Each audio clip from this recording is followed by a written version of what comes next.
हर हर महादेव।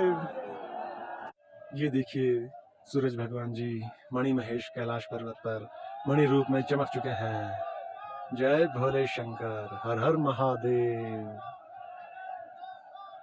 सभी श्रद्धालु खुश हो चुके हैं, सभी को दर्शन हो चुके हैं। जय भोले शंकर। करता करे न कर सके, शिव करे सो होए। तीनों लोक नवखंड में शिव से बड़ा न कोई। हर हर महादेव, जय भोले शंकर। दोस्तों कुल मिलाकर 5 कैलाश पर्वत हैं, जिनमें से कि कैलाश मानसरोवर तिब्बत में है, आदि कैलाश उत्तराखंड में है और बाकी के 3 हिमाचल प्रदेश में है। किन्नौर कैलाश हिमाचल के किन्नौर जिले में है, श्रीखंड कैलाश हिमाचल के कुल्लू जिले में है और चंबा का मणि महेश कैलाश पर्वत चंबा जिला में है। आज हम बात करने वाले हैं चंबा के मणि महेश कैलाश पर्वत के बारे में। दोस्तों यह यात्रा श्री कृष्ण जन्माष्टमी से राधा अष्टमी तक चलती है। दोस्तों यहाँ पर जो डल झील है उसकी ऊंचाई समुद्र तल से 13,000 फीट है और यहाँ पर जो मणि महेश कैलाश पर्वत है उसकी ऊंचाई समुद्र तल से 18,564 फीट है। दोस्तों मणि महेश कैलाश पर्वत धौलाधार, पांगी, झांसकर पर्वत श्रृंखलाओं से घिरा हुआ है।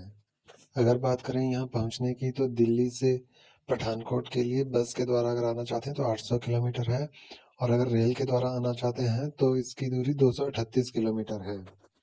दोस्तों पठानकोट से चंबा की दूरी 120 किलोमीटर है, जिसमें कि 4 से 5 घंटे का समय लगता है।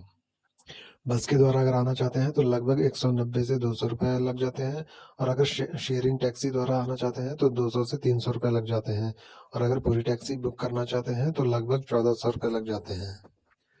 इससे आगे चंबा से भरमौर की दूरी 60 से 65 किलोमीटर है लगभग। अगर बस के द्वारा आना चाहते हैं तो 80 से 90 रुपये लग जाते हैं लगभग और अगर टैक्सी द्वारा आते हैं तो 120 से 130 रुपये पर हेड लग जाते हैं लगभग। भरमौर में लगभग 1000 रुपये से 1500 रुपये तक के रूम मिल जाते हैं। अगर आप रजिस्ट्रेशन करवाना चाहते हैं तो भरमौर में आपकी रजिस्ट्रेशन हो जाएगी और भरमौर से हडसर की दूरी 12 से 14 किलोमीटर है लगभग और हडसर में भी आपको रूम 1000 से 1500 रुपये तक के बीच में मिल जाएंगे। हडसर से आगे जब आप जाएंगे तो आपको ठहरने के लिए केवल टेंट मिलेंगे, जिसमें आपसे लगभग 150 रुपये पर हेड के हिसाब से चार्ज किया जाएगा। दोस्तों कहा जाता है कि अगर आप मणि महेश जा रहे हैं तो उससे पहले आपको ब्रह्माणी माता के दर्शन करना जरूरी है। ब्रह्माणी माता के मंदिर को जाते समय बहुत तंग रास्ते आते हैं और खड़ी चढ़ाई है, इसमें गाड़ी चलाना बहुत ज्यादा कठिन है। जो ब्रह्माणी माता है वो ब्रह्मा जी की पुत्री है और इस स्थान को पहले ब्रह्मपुरा के नाम से जाना जाता था। ब्रह्माणी माता यहाँ के लोगों की कुल देवी है। कहा जाता है कि एक बार महादेव अपने 84 सिद्ध चेलों के साथ आए थे और उन्होंने ब्रह्माणी माता से रुकने के लिए स्थान मांगा था, लेकिन माता ने मना कर दिया था। तो महादेव ने प्रार्थना की कि उन्हें रुकने दिया जाए, इसलिए माता मान गई थी और जो 84 सिद्ध वहां पर रुके थे, दूसरे दिन जब माता वापस आई तो वो 84 सिद्ध चेले शिवलिंग के रूप में स्थापित हो गए थे, जिससे माता बहुत क्रोधित हुई थी। तो महादेव ने उनसे कहा कि आप किसी और स्थान पर चले जाएं और जब भी कोई श्रद्धालु मणि महेश आएगा तो उसकी यात्रा तभी सफल मानी जाएगी जब वो पहले आपके दर्शन करेगा। इसलिए जहाँ पर ब्रह्माणी माता का मंदिर है, माता वहाँ पर चली गई थी और जिस स्थान पर माता पहले रहती थी वहाँ पर अब 84 मंदिर के नाम से उसे जाना जाता है।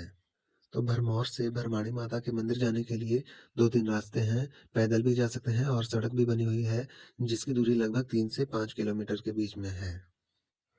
और यदि आप हेलीकॉप्टर के द्वारा जाना चाहते हैं तो हेलीकॉप्टर आपको भरमौर से लेना होगा और वो आपको झील से लगभग 1 किलोमीटर नीचे छोड़ेगा। वहाँ से 1 किलोमीटर आगे आपको पैदल ही जाना होगा और वापस भी आप अगर हेलीकॉप्टर के द्वारा ही जाना चाहते हैं तो वो भी आपको उसी स्थान से भरमौर में जाकर छोड़ेगा। और अगर हम बात करें किराए की तो हेलीकॉप्टर में लगभग 4,000 रुपये किराया एक साइड का लगेगा और समय लगभग 8 मिनट से 10 मिनट के बीच में लगेगा। यहाँ पर लाल, हरा, पीला, काला कई हेलीकॉप्टर लगातार यात्रियों को ऊपर से नीचे और नीचे से ऊपर लाते रहते हैं। और जो लोग हेलीकॉप्टर का किराया नहीं दे सकते उनके लिए घोड़े की सुविधा भी उपलब्ध है। यहाँ पर घोड़े वाले नीचे से लेकर ऊपर तक लगभग एक साइड का 2500 रुपये चार्ज करते हैं। यह वो सवारी को देखकर भी किराया लगाते हैं। घोड़े की इस यात्रा में बहुत ज़्यादा भूमिका है। खाने पीने का जैसे सिलेंडर, चावल, दाल वगैरह जितना भी सामान आता है, और सोने के लिए टेंट, कंबल वगैरह जितना भी सामान ऊपर आता है और नीचे जाता है, वो सारा का सारा घोड़ों के ऊपर ही आता जाता है। दोस्तों, हडसर से लेकर झील तक की टोटल दूरी लगभग 14 किलोमीटर है, और इसमें धनछू नाले के साथ साथ ही रास्ता बना हुआ है और काफ़ी खड़ी चढ़ाई है। दोस्तों, रास्ते में अगर मौसम खराब हो जाता है तो आपके पास छतरी होनी चाहिए, गर्म कपड़े होने चाहिए, वाटरप्रूफ बैग होना चाहिए और ट्रैकिंग वाले जूते होने चाहिए जो फिसले ना। और आपके पास कुछ दवाइयाँ भी होनी चाहिए, जैसे पेट दर्द, सिर दर्द, बैंडेड वगैरह कोई भी बेसिक सी आपके पास दवाइयाँ भी होनी चाहिए। दोस्तों, और अगर बात करें भोजन की, तो पूरे रास्ते में आपका खाने पीने के लिए एक भी रुपया खर्च नहीं होने वाला है, क्योंकि पूरे रास्ते में जगह जगह पर भंडारे लगे रहते हैं जो आपको बहुत स्वादिष्ट भोजन करवाते हैं। दोस्तों, रास्ते में शिव घाट आता है, वहाँ पर चट्टान के साथ यदि कान लगाकर सुने तो ऐसा प्रतीत होता है जैसे घराट चल रहा हो। दोस्तों, रास्ते में एक बहुत बड़ा झरना आता है। कहा जाता है कि जब भस्मासुर शिवजी भगवान के पीछे पीछे उन्हें भस्म करने के लिए भाग रहे थे, तो शिवजी भगवान जी इस झरने में छुप गए थे।